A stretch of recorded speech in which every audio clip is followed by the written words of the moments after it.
Bum, bum, bum. Hello, everybody. Bear with me, I'm running late.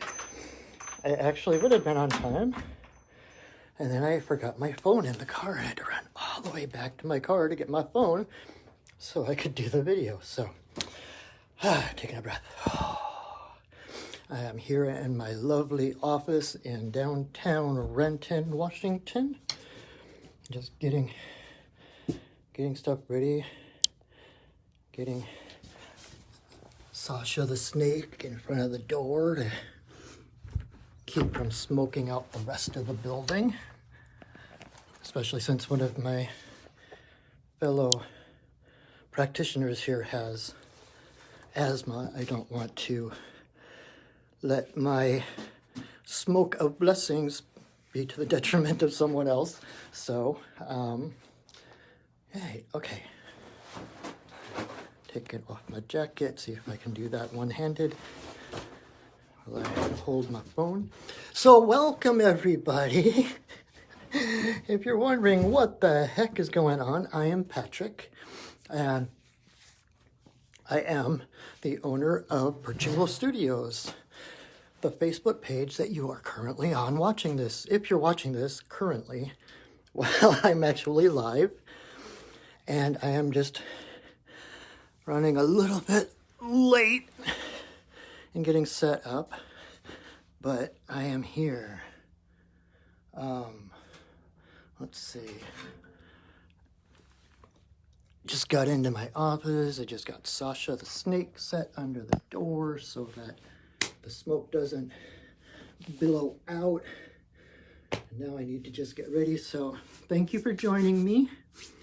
And I'm hot, so pardon me while I partially disrobe. I'm one of those people that runs hot all the time. So, boom, all right. We're here. Thank you for coming. Thank you for joining me.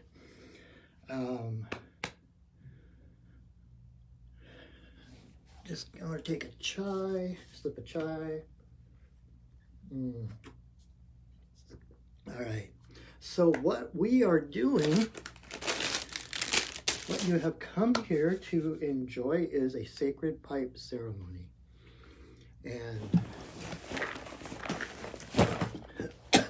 we are getting set up, so, which isn't bad because I always think about whenever I join someone live, it usually takes me a couple minutes to realize they're live, even if I'm waiting for it. So, plus, thank you, Belle.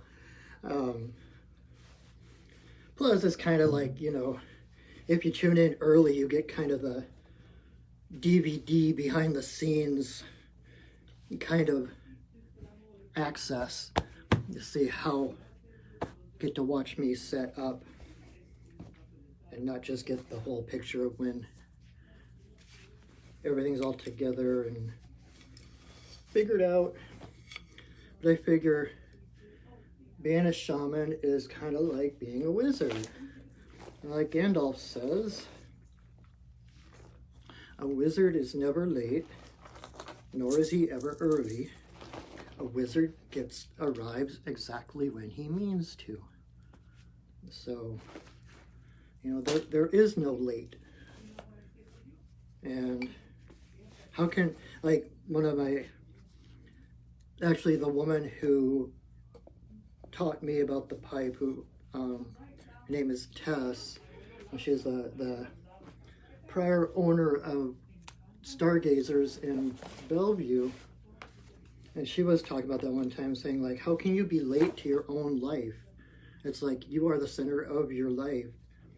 Wherever you are is the right place to be. And I even had, I mean, I'm a cartoonist for those who don't know. And shameless plug, you can check out my comics at drawingbreath-comic.blogspot.com. That's a mouthful, but The link is in the description of this video. Anyway, and I actually did a comic about that one time because I was late for work. I was freaking out. I woke up late or something, and I'm like zipping and zooming and feeling bad and being all judgmental of myself. Like, how come I couldn't get up a little earlier? Why couldn't I do this? Why couldn't I do that? And as I'm turning the corner toward work, like about halfway to work, a blue heron flies like maybe 5 feet off the ground over my car.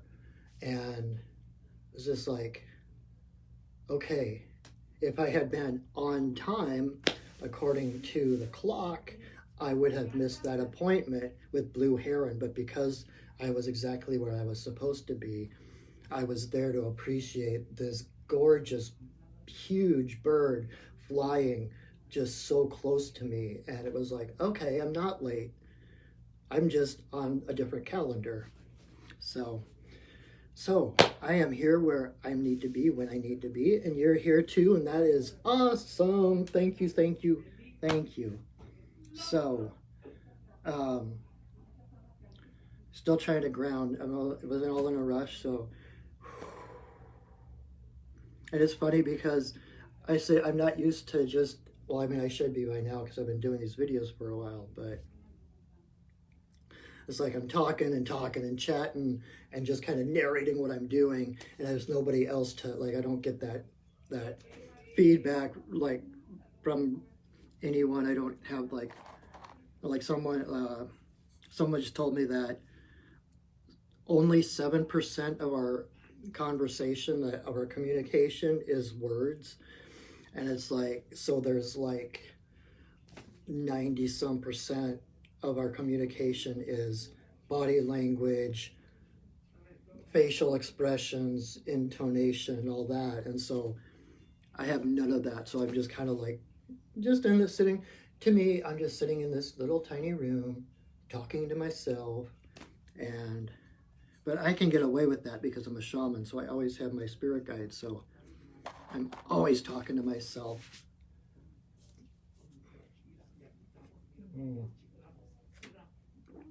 All right, so let me light my candle. All right, so again, thank you for joining me. Thank you for being here. If you are a regular, I so appreciate your continued support. If you're new here, I hope you enjoy it. I hope you come back. So what we are doing is we're doing a sacred pipe ceremony. And this is the sacred pipe.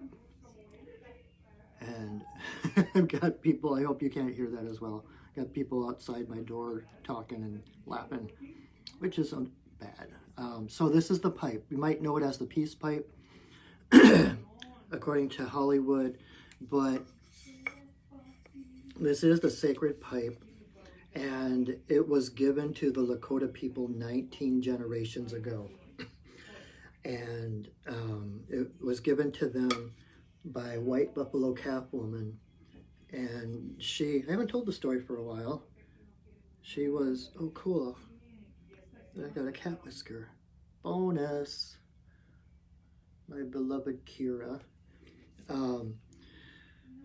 There was the Lakota people and a bunch of other tribes were camping together, and it was a really like drought time. It was a really, the game was really scarce. The tribes were interfighting. There was a lot of conflict, a lot of hunger. And so the chief sent out 2 of his best scouts, hunters, and he told them to go and find game and do not come back until you find game. And so these 2 hunters went out looking for the buffalo, trying to figure out where the game was so that they could feed the tribe. And they were out for a few days, and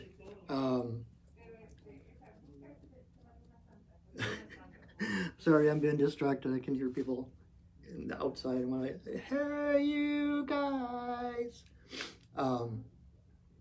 So these two warriors went out looking for game, and they were out for 2 or 3 days out on the prairie. And that they looked up one morning as they're walking, and they saw something, a figure in the distance. And as it got closer, they realized it was a white buffalo calf coming at them across the plain. And at some point, that the buffalo transformed into a beautiful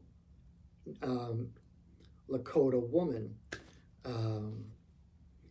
And she was dressed in white deerskin with these long fringes and beads and feathers. And the first hunter saw her and was like, this is a holy being. I mean, her feet barely touched the ground. She's filled with light. This is definitely a holy being. The second warrior looked at her, and all he could think of was lust. He saw her like, she is so beautiful. I want her. I want to have her for my own. And so she came close enough to speak to them, and she looked at the second warrior and just kind of called him to her, and he was like, all right, she wants me too. And so he goes up to her, and then all of a sudden the two figures disappear in this whirlwind of dust and smoke and fog. And a couple minutes later, that whirlwind disperses, and only the woman is standing there. And at her feet are the sun-bleached bones of this second warrior, as if they had been laying there on the prairie for like a year. So then she looks at the first hunter and calls him over. And he comes over, he bows his head to her, recognizing her as the holy being that she is. And she instructed him, she acknowledged him for his purity of heart and purity of sight, and recognizing the spirit of her rather than the physical appearance. And she sends him back to his camp to let the chief, let the tribe know that she is coming and that they are to prepare a lodge for her. So the first hunter returns back to camp without his companion, and he goes straight to the chief and tells him what he has witnessed. And so the chief calls all the people together, and they basically take down all the separate lodges, and they put them together and build one big lodge, like this huge lodge that can house the entire tribe. And so I believe it was 3 days later, the tribe is all assembled, sitting in circles in this gigantic lodge. And White Buffalo Calf Woman appears at the doorway, and she enters, and she's carrying this bundle wrapped in leather, and she walks in a circle all the way around the lodge and comes to the chief and presents him with this bundle. And they unwrap it, and she is holding a pipe, and she gives the pipe to them. She teaches them how to use it, how sacred it is, telling them how the stem is the masculine, it is the tree nation, it is the earth, the masculine aspects. The bowl is red stone, it is the earth, and it is red, representing the blood of all people. And She shows them how to put it together, how to do ceremony with it, how to use sacred tobacco and only tobacco in the pipe ceremonies. And then she spends time with them, and over the course of that time gives them a total of 7 ceremonies, all of which to use the pipe with. The pipe became the center of all these other ceremonies. The pipe is the sacred, it's basically the altar of the Lakota people. And so she spent some time with them. And finally, it was time for her to go. And so she left. The tribe watched as she walked away. And as she walked away from them, she kept transforming into she transformed 4 times into 4 different colored buffalo. And it was the colors of the medicine wheel. If you've ever seen the medicine wheel with the red and the black and the yellow and the red, black, yellow, and white. And so she turned into a buffalo, like she turned into one of those, and then that buffalo rolled over, and when it stood up, it's the second color, and continued to walk, and then it rolled over and it became the 3rd color, and then finally became the white buffalo again as it disappeared from sight. And that's why she was called White Buffalo Calf Woman, because when they first saw her, it was a white buffalo calf that transformed into a woman. And as she left, she again became that white buffalo as she disappeared. And so then they heard this rumbling, this thundering, and look up, and the buffalo are basically surrounding the camp. And so she basically brought, like when I'm doing the ceremony, you'll hear me do an offering to her for bringing the pipe and good relations to the people, because she unified the tribes. She used, and that's part of why it became known as the peace pipe to the white settlers, to Hollywood, because it was the pipe that kind of unified the people. And when they would make treaties with the white men, they would insist on smoking, because they believed that when you smoke with someone, you can't be the enemies with them, because it's using your breath, and the breath is sacred, and so we all breathe the same air.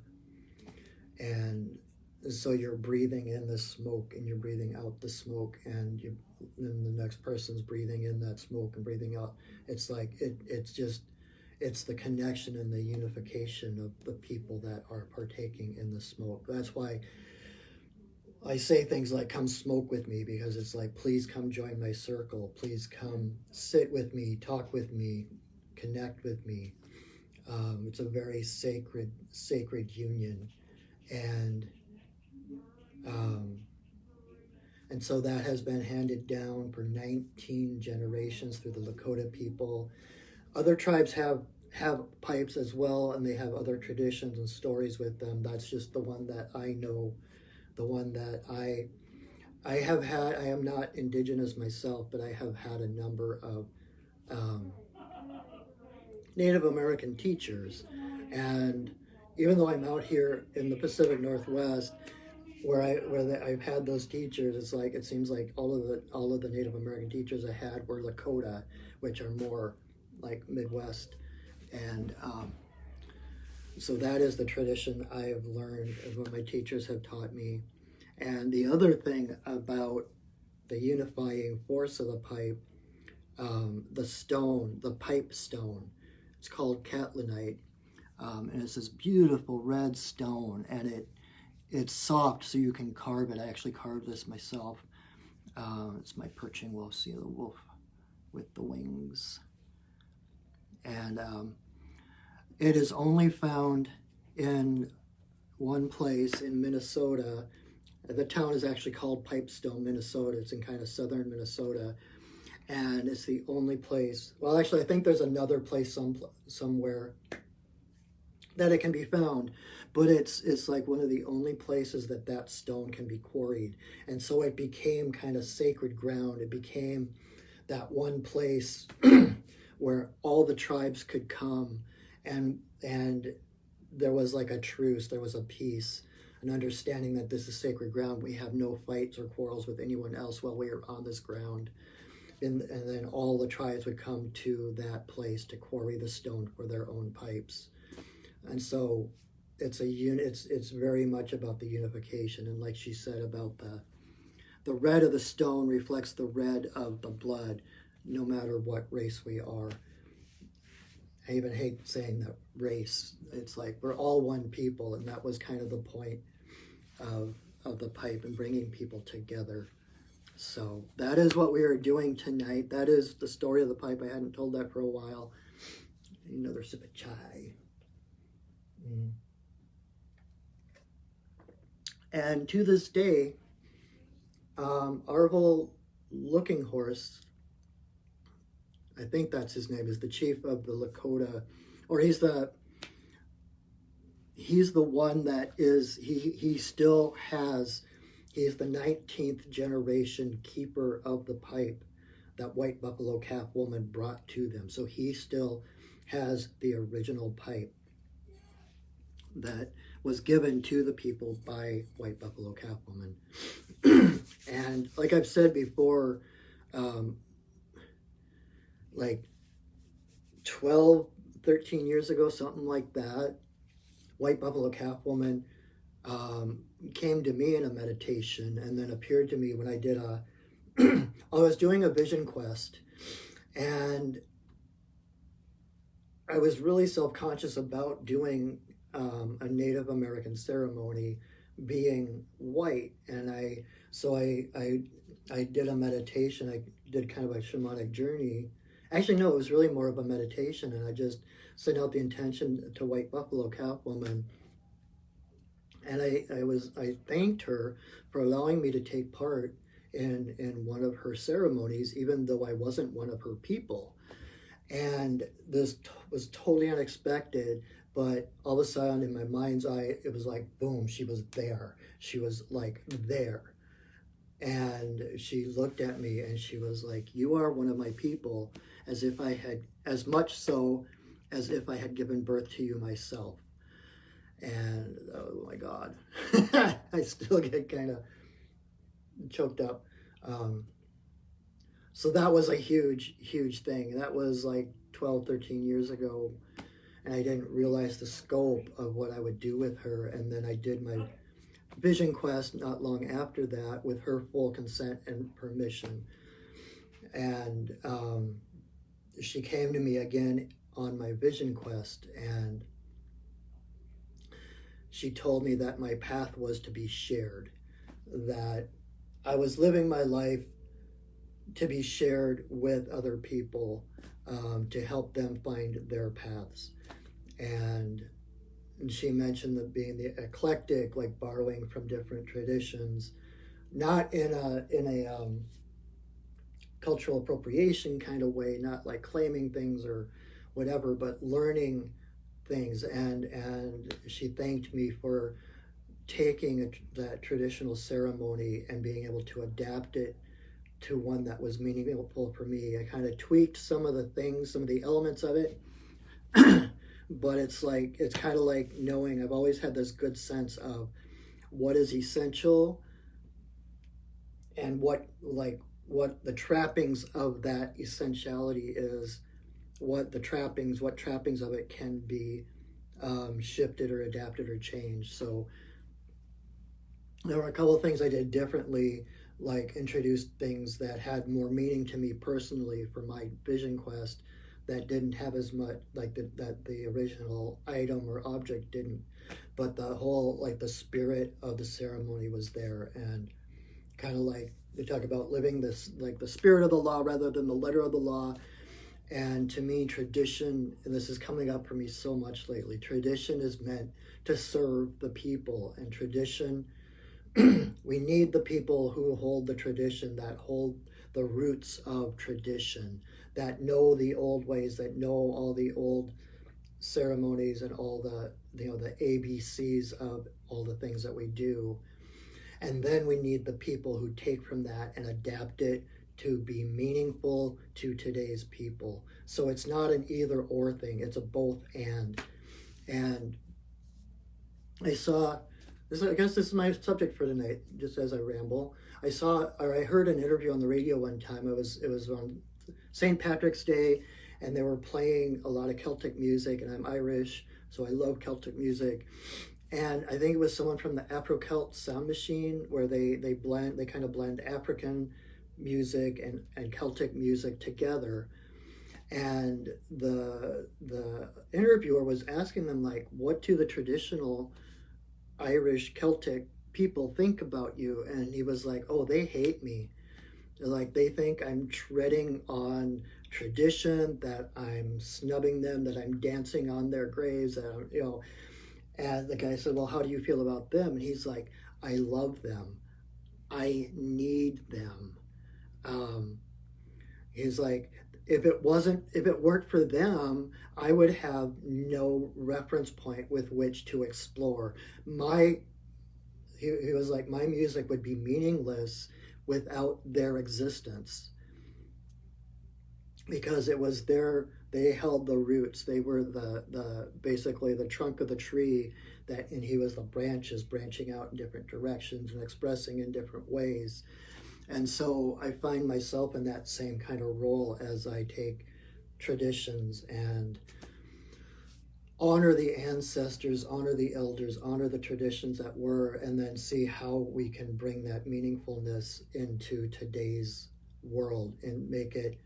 I like to take rituals and ceremonies and custom make them to people, to the person who's going through it, and it's like, you probably heard me use the phrase jumping metaphors.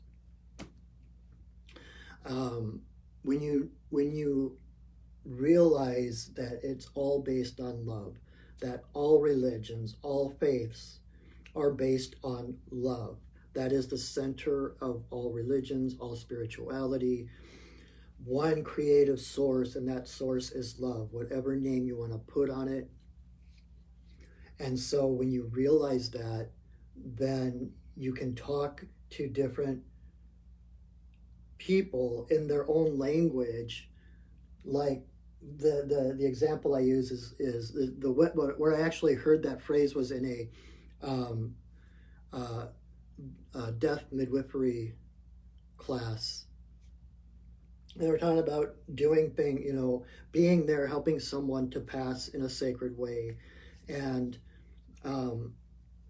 she talked about jumping metaphors. It's like if you're working with a Christian, you might like set sacred space and call in the angels, or the Catholic, like I was born Catholic, you might call in like Matthew, Mark, Luke, and John. If you're pagan, you might call in earth, air, fire, and water, knowing that in their essence, all those things are the same, and that the trappings of it isn't important. The trappings of it is the interface that makes that essence of whatever that is, the deeper meaning and essence of it, palatable to the person who is receiving that.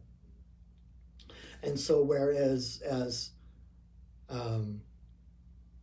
Christian isn't going to want to hear earth, air, fire, and water because, oh, that's satanic or whatever, but you put it in terms of, the archangels, Michael, Raphael.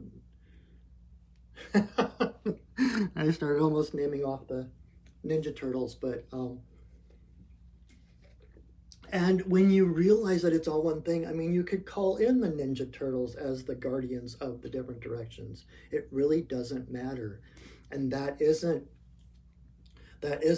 dissing or flying in the face of tradition. It's actually adapting tradition to what's meaningful. I like long time ago, I saw someone had published it was a ceremony. It was a Star Trek ceremony. It was a pagan ceremony, but instead of calling in the gods or the spirits of the land or the elements, they called in the various characters of Star Trek to be the guardians of the four directions, etc. And that is why you can have so many amazing variations of the tarot decks, right? Because there's the archetype, but the essence of that archetype is beyond words, beyond image. And so you clothe it into something that's meaningful to other people. It might be people that are more traditional and want the Rider-Waite deck, because that's what they learned on, that's what's meaningful. Other people might, I'm trying to think of different ones. I'm not a big tarot reader, but there are so many different variations, and like you can adapt. Like I've seen a Celtic Druid deck. There's the Wildwood Tarot, which I've got, that's like pre-Celtic symbology.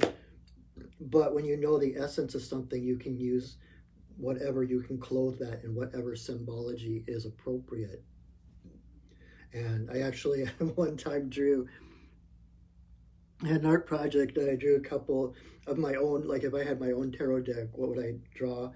And the one I remember the most was it was the Hanged Man tarot card, and it was Charlie Brown hanging from the tree by the kite was stuck in the tree, and Charlie Brown is all wrapped up in that string hanging from the tree, and that was the Hanged Man for my tarot deck.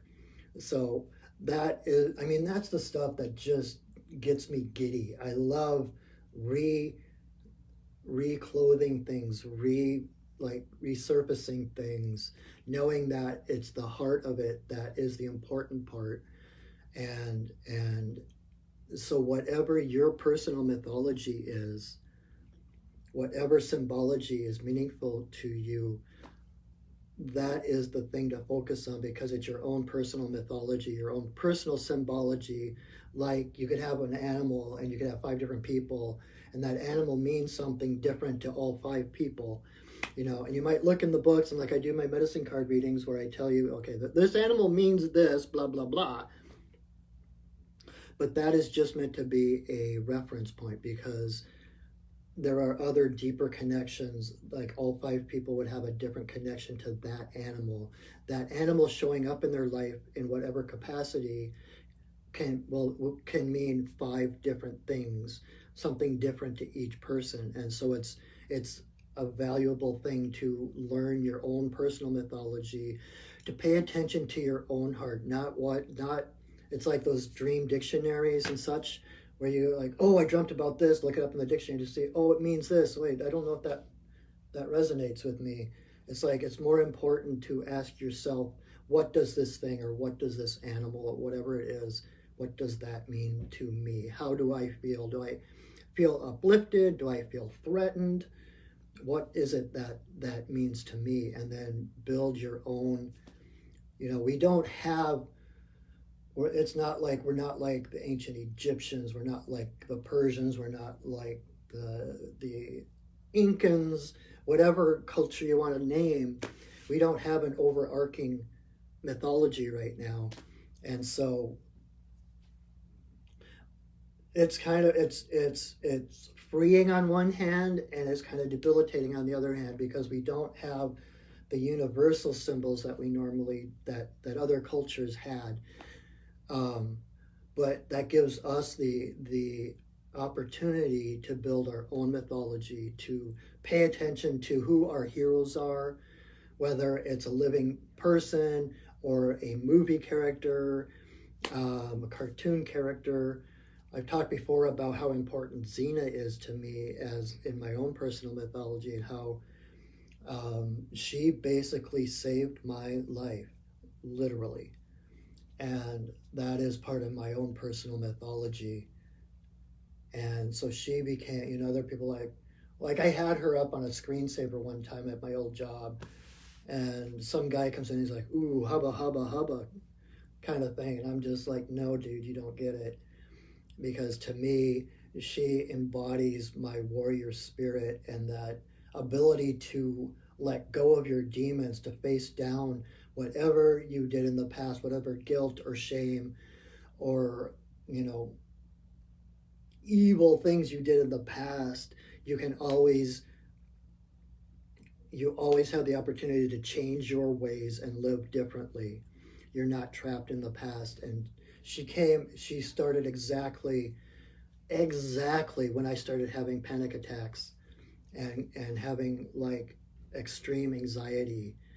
That show started exactly when I started having anxiety attacks, and she came along as a symbol to me. Like, I would watch the show, I would put up pictures of her on the wall, and it would be like I would look at her and I would feel my own strength gathering in my heart.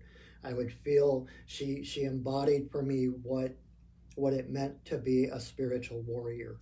And it was, I won't say it was totally her on her own. There were many other factors, but she was one of the leading things that helped me to come through that period of my life, through that extreme anxiety and panic attacks. And it was because of her giving me an image within which to put those feelings of courage and strength and self-worth and all of those things. She gave me an image within which to put all those feelings. So when I saw her, those are the feelings that rose in me. And so those are the kind of things to pay attention to. Who are your heroes? Who are the ones that make you feel strong? You know, one of my favorite authors, Martha Beck, talks about your real compass is the shackles on feeling or the shackles off feeling. If something or someone makes you feel like all of a sudden the shackles went on, you feel kind of closed in, you know, like you watch me doing that and I'm like, ugh, I'm like closing in. That means that whatever that thing or person is not good for you. It's I won't go as far as saying toxic, but it just, if you have a choice and one of those choices makes you feel this way, the answer is no. If it feels like the shackles have come off, you feel uplifted, lighter, that's a yes. And that is your compass. That is what, like Joseph Campbell talks about, following your bliss. And we're taught in our society and in a lot of religions that we're supposed to ignore our joy, or joy is something we do on the side. It's the hobby, and you have to like ignore that. And a lot of times joy is the enemy. It's sinning. It's a sin to have pleasure. It's a sin to have joy. And that's like totally opposite of what was meant to be. That feeling of joy in your heart is your compass. It's a divinely given gift. It's our compass to know which direction to go.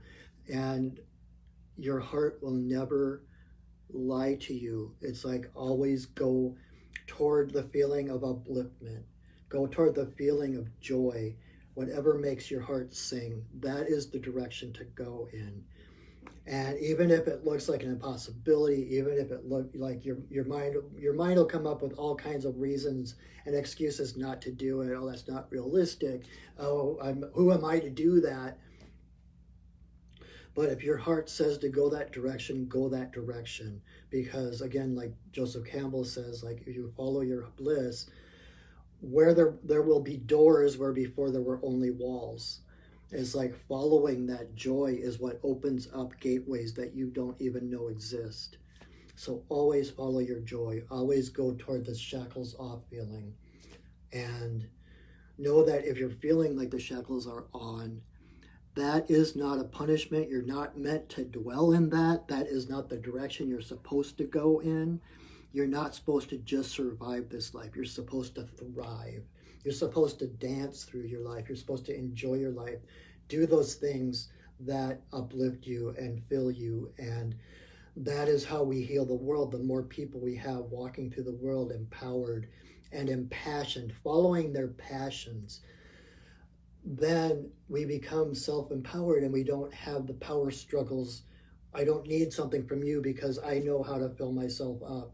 And so we become equals. And then that basically tears down that pyramid, the hierarchy, because everyone becomes equal and supportive and inclusive. And that is how we heal the world. So, wow, that was quite the tangent. So anyway, thank you for your patience listening to me. Thank you for your persistence in sticking with me. I really never know what I'm going to talk about. If you'd asked me an hour ago, hey, what are you going to talk about tonight? I would have no clue. So that is our lesson for tonight. I guess I've always, ever since I was born, people assumed I was going to become a priest. So I guess that's my sermon for the night. Be good to yourself. Enjoy yourself. Go toward joy. So let us start the ceremony. So the first thing I'm going to do, whenever we do ceremony, we set sacred space. We basically surround you've all heard of surround yourself with white light. It's basically that. In fact, if that's all you know how to do, that is perfectly fine. When I set sacred space, though, especially for a group like this, what I do basically is call in, like what I was just talking about earlier, you call in the Ninja Turtles or whoever you want. But I call in the elements, earth, air, fire, and water, which kind of encompasses the four directions, the elementals. And then I call in the spirits of the upper world, the spirits of the lower world, and the compassionate spirits of the middle world to basically surround us in this bubble of love, in this bubble of light. And so they hold us in this space and keep that vibration around us at a high level so that nothing of a lower energy can come in, which means we can breathe, we can take off our armor, we can take off whatever we're carrying, we can let go of our hypervigilance, watching for threats or whatever, and just focus on here and now, on our inner journey, so we don't have to worry about what's going on outside of us. And so I am going to do that now. There is an infinite amount of ways to do this. It's a very individualistic thing, whatever you feel, however you adapt to your own personal mythology. But this is how it looks when I do it, just as an example.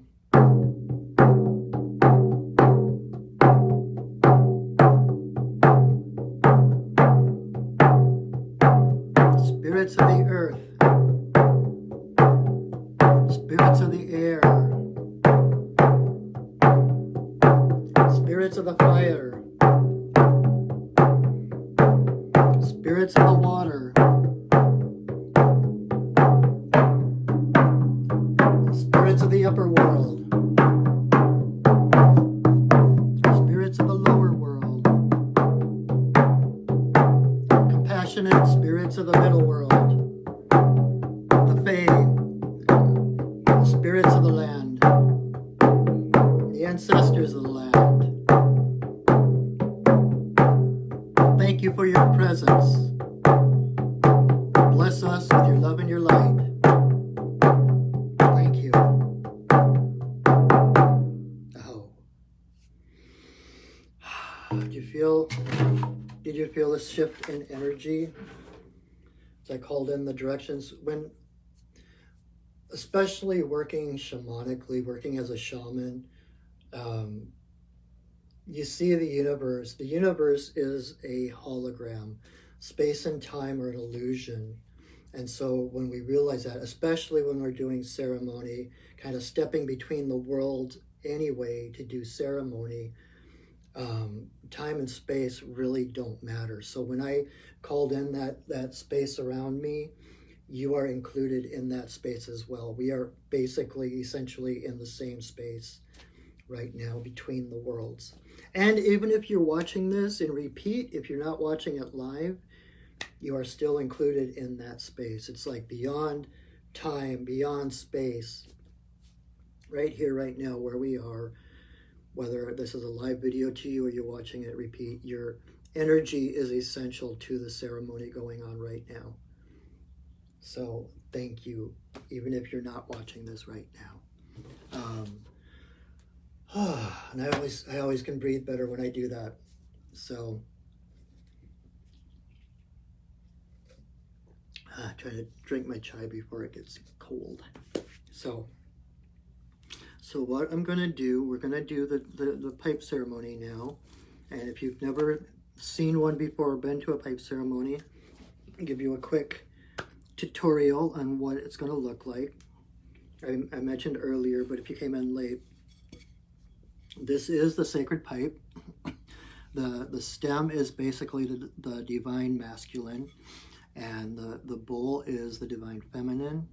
So when I put them together, it's like all of creation. It's everything in unity. And what it does, it creates a pure channel straight to Creator. So whatever, like when I put the pipe together, it's basically one long prayer. And so when the pipe is together, whatever we think, whatever our intentions are, whatever we pray for, is going straight to source without any filters, without any interference. And so when I do put the pipe together, and until I take it apart, pay attention to your thoughts. Think in terms of best case scenario, and pray in gratitude, like, thank you, Great Spirit, for my great health, even if you're having health problems at the moment. Ask as though they already are here. That is kind of your, what's the word? Good faith payment. I don't know how to put that, but basically telling, you're thanking the universe for something that you don't have, because again, in a holographic universe, that time, even if it's in the future, has already happened. You already have that thing. And so you're thanking the universe for having that, because even if you don't have that experience or that thing or situation right here and right now, you can still feel it. You can still feel the reality of it. You can feel the feelings of what it will feel like, that breathing a sigh of relief when it happens.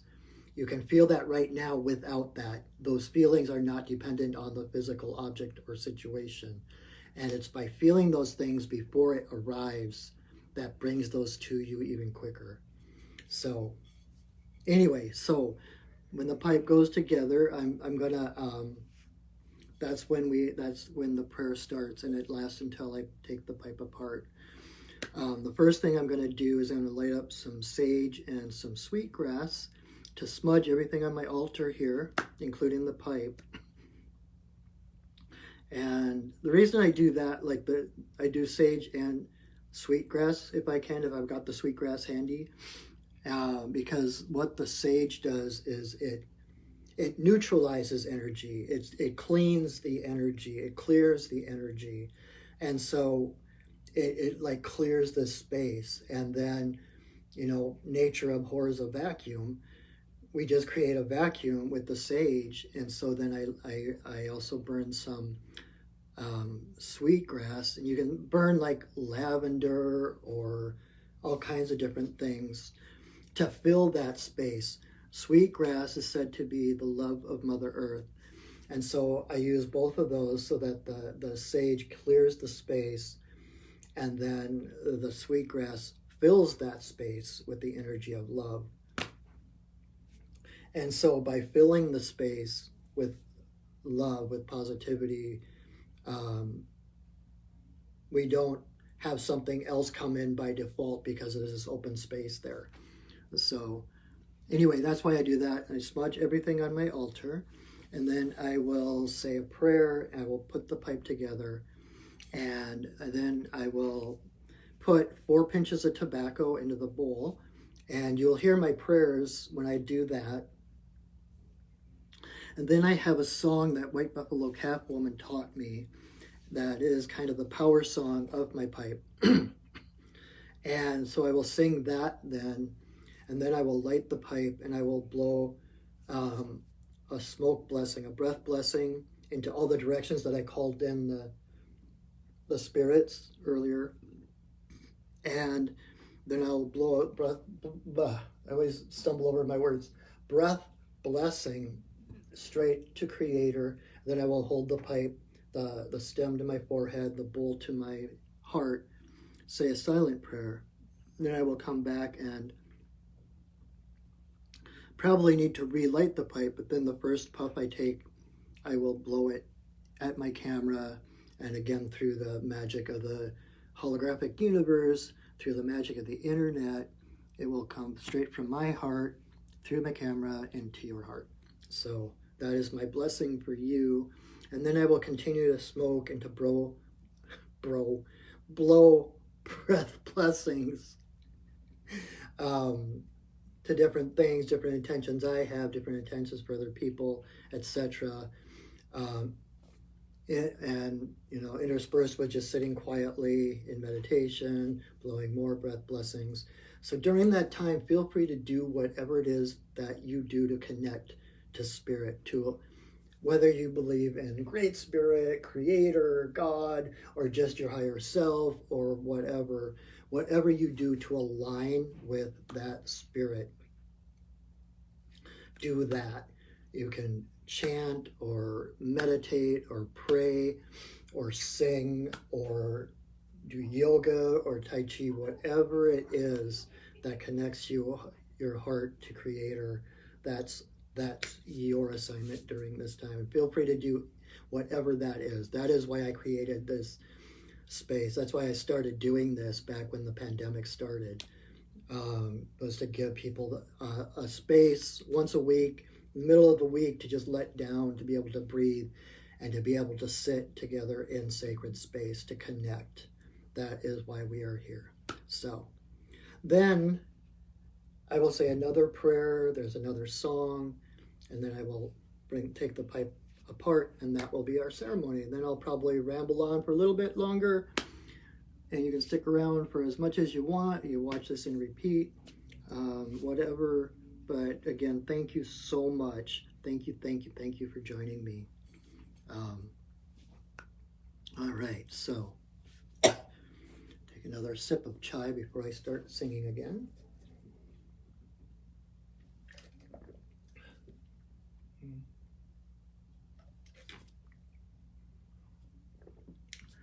Okay, granted that was more than a sip. Okay.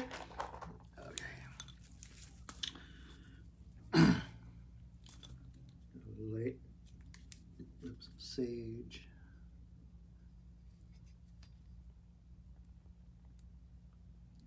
May you walk in beauty in a sacred way. May you walk in beauty each and every day. May you walk in beauty in a sacred way. May you walk in beauty each and every day. May the beauty of the fire lift your spirits higher. May the beauty of the earth fill your heart with mirth. May the beauty of the rain wash away your pain. May the beauty of the sky make your mind to fly. May you walk in beauty in a sacred way. May you walk in beauty each and every day. May you walk in beauty in a sacred way. May you walk in beauty each and every day. May the beauty of the fire lift your spirits higher. May the beauty of the earth fill your heart with mirth. May the beauty of the rain wash away your pain. May the beauty of the sky make your mind to fly. May you walk in beauty in a sacred way. May you walk in beauty each and every day. May you walk in beauty in a sacred way. May you walk in beauty each and every day. May the beauty of the rain wash away your pain. May the beauty of the earth fill your heart with mirth. May the beauty of the rain... Wait, am I singing that right? Beauty of the rain wash away your pain. May the beauty of the sky make your mind to fly. May you walk in beauty in a sacred way. May you walk in beauty each and every day. May you walk in beauty. May you walk and every day. May the beauty of the fire lift your spirits higher. May the beauty of the earth fill your heart with mirth. May the beauty of the rain wash away your pain. May the beauty of the sky make your mind to fly.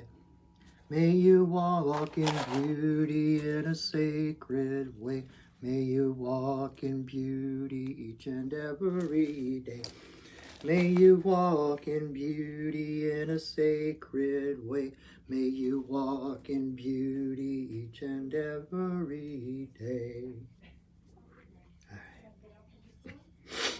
right. Oh.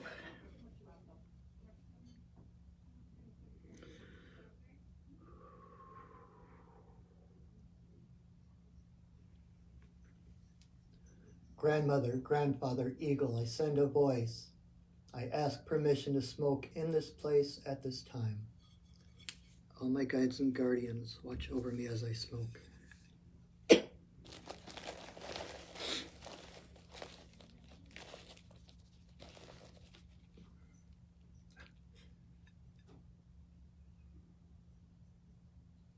Creator, Earth Mother,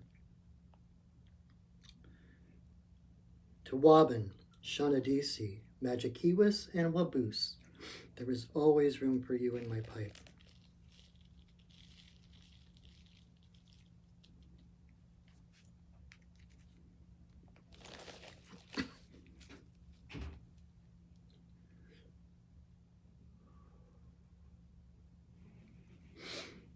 Creator, Earth Mother, for the two-legged, the four-legged, the winged, the crawlers and the swimmers, all my relations, come smoke with me.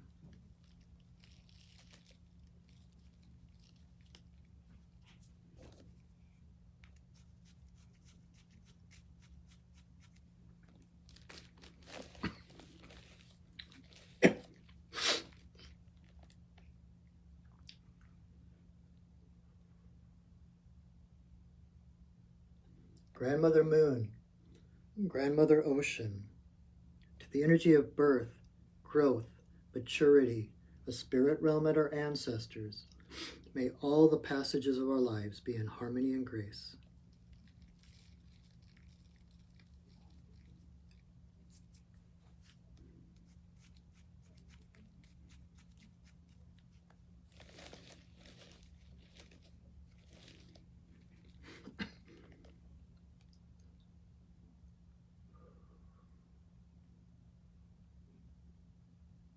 Creator, Earth Mother, to eagle, coyote, bear, white buffalo Catwoman, bringer of the pipe and the law of good relations to the people.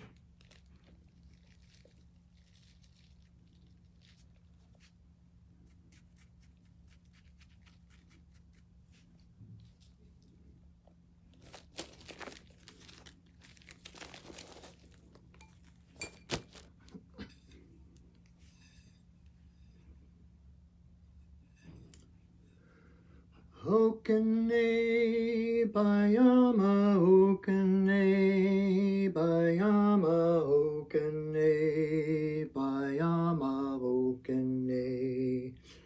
Yo. Okane Bayama, Okane Bayama, Okane Bayama, Okane. Yo. Okane Bayama, Okane Bayama, Okane Bayama, Okane. Yo.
grandmother, grandfather, eagle, I send a voice.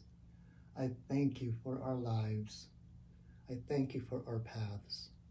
I thank you for supporting and guiding us even when we can't see your hands. I thank you for the love in our hearts, the joy that is there buried, even when we can't see it. Thank you for helping us to peel back the layers. Thank you for helping us to love ourselves, to accept ourselves, and to see ourselves as part of your original divine light and love. Thank you for connecting us. Thank you for the unity and the diversity that we are. Aho. Ihi la ihi o.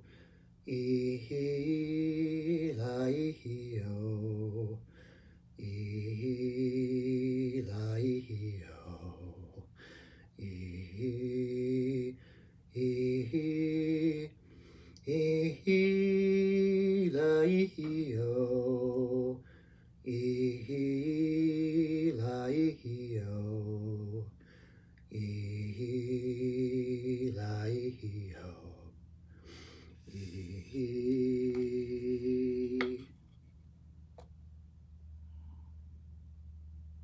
Aho.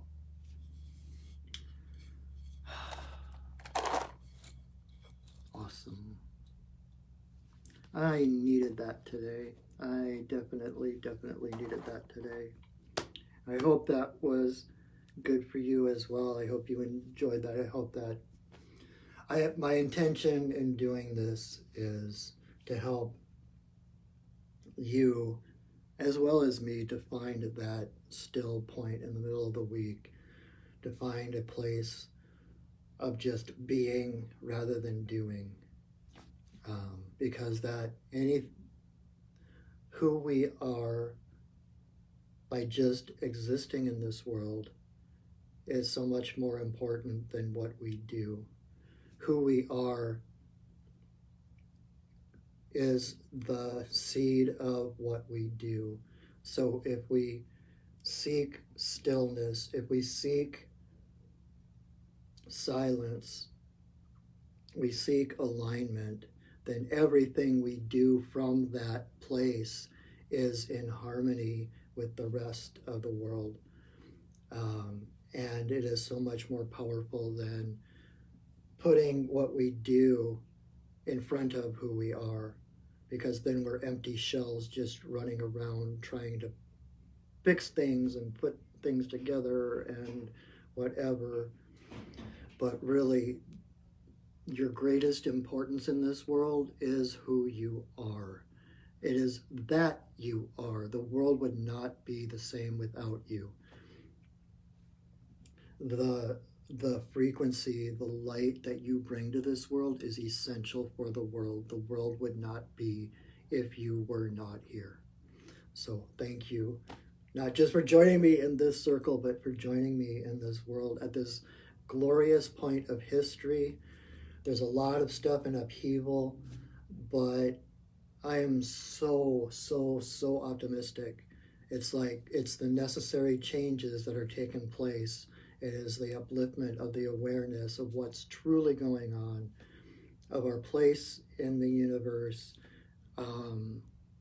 seeing beyond the facades and the appearances of the surface to see to the heart of every person that enters our lives, and having that honor and that respect for each other.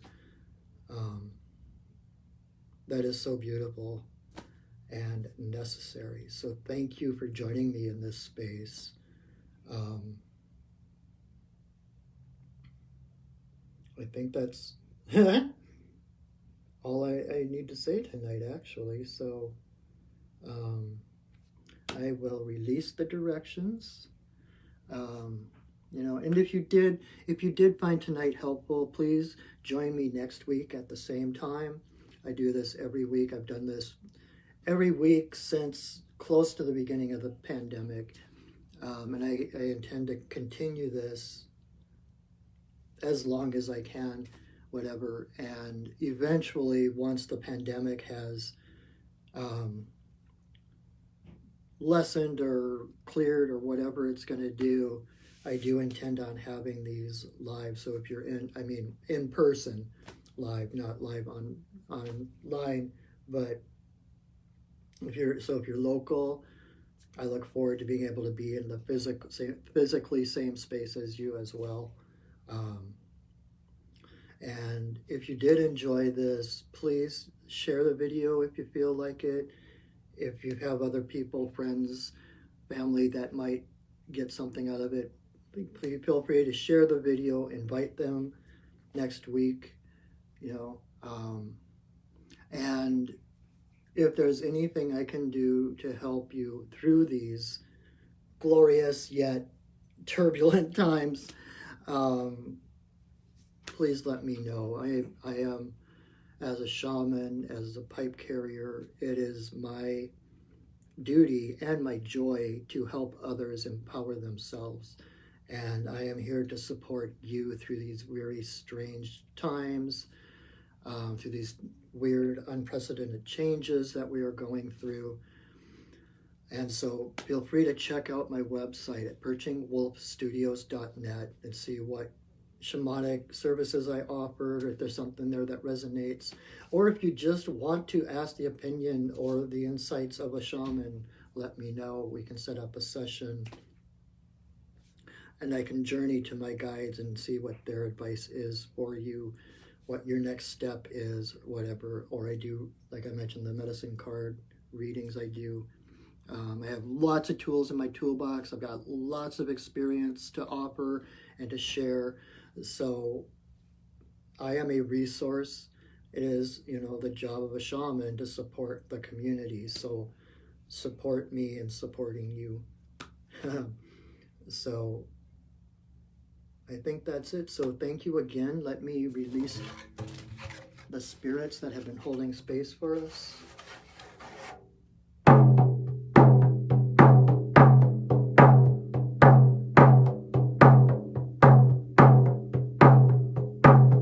Spirits of the earth, spirits of the air, spirits of the fire, spirits of the water, spirits of the upper world, spirits of the lower world, compassionate spirits of the middle world, the Fae, the spirits of the land, the ancestors of the land. Thank you for your presence. Thank you for holding us in your love and your light. Our work for now is done, but you are always welcome in our circles.